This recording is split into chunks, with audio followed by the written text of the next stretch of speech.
Today's Dallas Cowboys Report is powered by Manscaped. Head over to manscaped.com and use promo code COWBOYS for 20% off and free shipping on all their incredible men's grooming products. A perfect gift this holiday season. Today's show, Week 11 overreactions after the Cowboys' bad, up there, against the Chiefs. There are plenty of them to get to, stuff I've seen mostly in the comments section and my own Twitter as well. Overreaction number 1. The Cowboys are frauds. They're not real contenders. They suck.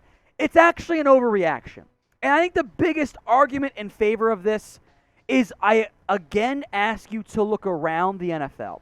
What team has not laid at least one egg at some point this year? Every single one. All the top contenders, Green Bay, the Rams, the Bucks, the Bills and Titans this week as well, the Ravens, the Chiefs themselves, Pittsburgh, Bengals, everyone else out there. They've all laid eggs. It is a parity year in the NFL. My theme of this video, don't let one or two games negate the other 80%.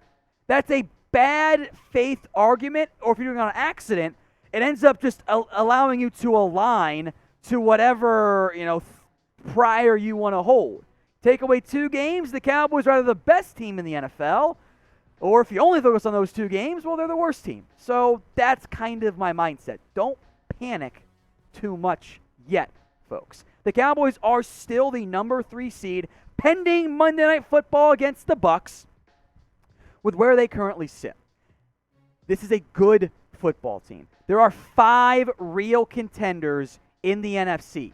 Cardinals, Packers, Cowboys, Bucks, and Rams. Other teams have won games. They'll be competitive. They'll pull upsets, and if you get to the postseason, anything can happen. That's where you want to be. Ideally, not in that number 4 seed. And yes, Cowboys offense sucked against the Chiefs. O-line, tight end, backs, quarterback, receivers, all of it was not good. But if you take the totality of the picture, it's still a good offense, guys. It's a great offense. Yeah, they laid an egg against Denver, egg against KC.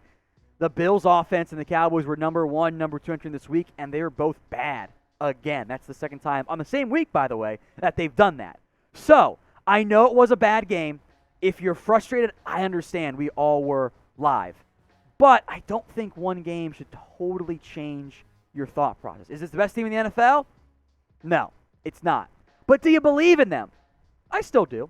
And I want to hear from you guys. Y for yes, N for no. This is the pinned comment on today's video. So if the ad break comes on YouTube, head down to the comments and let me know. Overreaction number 2. Oh, Dak and Kellen suck. Very similar to our last one, but this is clearly, guys, an overreaction. Was it a bad game? Yes, but everyone watching, in the words of Aaron Rodgers, relax, at least a little bit. I know it was a bad showing, but again, the overarching view of the season is what needs to be viewed through that lens. You can't just focus on 2 games. It's not fair to say, oh, well, only against winning teams. Stop right there, because the numbers actually aren't that different. Do you know why winning teams win most of their games? Because they're good. You are still 7-3. You've beaten above 500 teams already this year. That's where you're. You've beaten some 500 teams as well. Dak Prescott is still a top 10, top 5 quarterback. Yeah, he had a bad game. Josh Allen was the MVP favorite entering today, and he sucked again against the Colts. Aaron Rodgers was a disaster back in week 1. Even Tom Brady sucked against the Saints. Matthew Stafford has had a couple bad games in a row. Now, clearly, they need to be better. I don't say that to dismiss of like, oh, yeah, they're actually still the best offense in the NFL. They got to prove that the rest of the way. But can't let the bad games override everything. Don't let 20% of the results, even if you want to weight them a little bit more against better competition, sure, but don't let the 20% become the 80%. That's how you end up freaking out and feeling bad about your team when, guys, life in the NFL is hard. And it's made harder when you lose key players. And I do want to make this point. The O-line and the wide receiver issues really hurt. I did not love Kellen Moore's game plan. I thought it reminded me a lot of an older Jason Garrett one, where you didn't trust your receivers to win at all, and you didn't trust your O-line to win at all either, which, maybe was right. But it was a very conservative game plan. I would have gone for the throat a bit more often. Yeah, you might die sooner, but it gave you a better chance. It reminded me too much of that Saints game way back when the offense was clicking, and they kind of dialed it back a bit too much. I do think, and we'll never know for sure, I think this team thought they're going to have Amari Cooper and Tyron Smith, and that changed Friday/Saturday. And a game plan change that late in the week is really tough to overcome. So what is your panic level then with this Cowboys offense? 10 being you think it's actually terrible. You want Kellen Moore fired. A take I literally saw on my own Twitter. I saw that in my mentions. 1 being, or start Cooper Rush, which if you think that's the case, just shut up, guys. Or just have fun trolling. Either way, it's fine. 1 being the best offense in the NFL. It's probably, I'm at like a 2. I'm not that concerned, but I do want to hear from you guys in the comments section. Today's show, like I mentioned, powered by Manscaped. If you're like me, you don't know what to ask for around the holidays. You don't really need anything, and the stuff you do want is too expensive for anyone to buy you. So you just go with cash. But if you're a guy out there or a girl looking to get your guy something nice, how about the new Lawnmower 4.0? It is the #1 men's grooming tool on the market. 20% off and free shipping when you use promo code COWBOYS. That link will be in the comments section, and it'll be in the description as well. You can even get the performance package. Thank you, performance package. Thank you for correcting me there, Jeremy Chugs. Lawnmower 4.0, the nose and ear hair trimmers as well, the ball toner, ball conditioner, help you feel nice and fresh down there and smooth as well, and the most comfortable boxers known to man. It's manscaped.com, promo code Cowboys. Number 3, injuries are to blame. This is partially true, partially a not overreaction, or I guess partially an overreaction. If you include CeeDee Lamb leaving that game with an injury, Dallas was down about 25% of their starters. Even if you include him, it's around 25% too. Because remember, Neville Gallimore was supposed to be your DT1, did not have Randy Gregory, did not have DeMarcus Lawrence, did not have Tyron Smith, did not have Amari Cooper, did not have CeeDee Lamb. Now, your defense played well, which has been kind of the theme of they've been playing well without their 3 best defensive linemen. That's awesome. But you really missed Tyron Smith and Amari Cooper. They doubled CeeDee Lamb often. Michael Gallup didn't win enough. Dak missed him when he did. Cedric Wilson and Noah Brown were cheeks. And the offensive tackles and the O-line was bad. Now, in the end, that's an excuse. It's an excuse why you lost. But it's also a reason to not fully panic. You get back those guys healthy, you can make some noise in the postseason, but got to win games now. Because if you get that 4 seed against probably the Rams or Cardinals, I don't want that if I'm Dallas.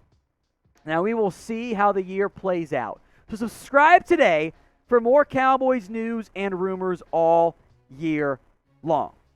Daily videos for free right here at the Cowboys Report. Subscribe right now, my friends. Overreaction number 4. Play Micah Parsons at edge. It's not an overreaction. And I get that even Parsons himself says he wants to be used as a chess piece. He doesn't want to only play edge or only linebacker. I get that. It's fair. But he's so good at edge. He's so much better than anyone thought he was going to be as a rookie pass rusher. He has dominated, admittedly some lesser offensive tackles, but still.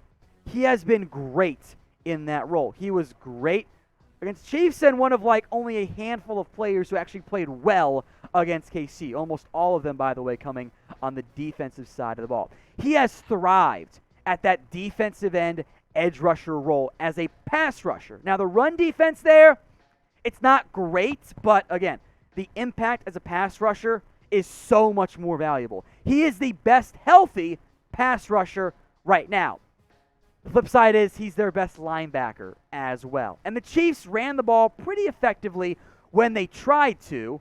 And I think having LVE and Keanu Neal there instead is a significant factor. So I get that there is a balancing act here, But I think the majority of the reps for Parsons should come at edge.